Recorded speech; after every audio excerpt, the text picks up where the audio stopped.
نهار حطيت لكم هذا المسمن في ستوري وانتم يا شي ما حطينا الوصفه يا شي ما حطينا الوصفه. جيتكم اليوم بهذا الميني مسمن المورق والخفيف يوجد وقفه. تبعوا معايا الطريقه تاعو سهله مهله وراح تعجبكم. اولا عندي 4 كيلات تاع الفارينه مع 2 كيلات تاع سميد رطب، مغرف كبيره تاع السكر، نصف مغرف صغيره تاع الملح، ورشه تاع خميره الخبز. ما تكثروش بزاف خميره الخبز. ونجمعوا العجينه تاعنا بما يكون دافي. في الاول ما تعجنوهاش بزاف، قسمه تجمع العجين شويه، خلوها ترتاح واحد نصف ساعه وبعدها روحوا دلكوها حوالي 5 دقائق. يعني دلكوها مليح مليح تنتحصلوا على سطح اللي يكون املس، تولي مدلوكه مليح.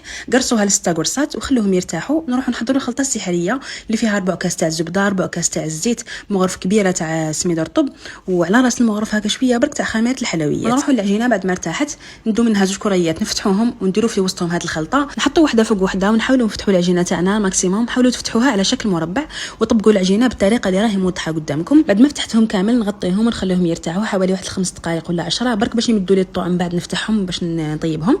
بعد ما ارتاحوا لي هنايا نروح نفتحهم بيدي.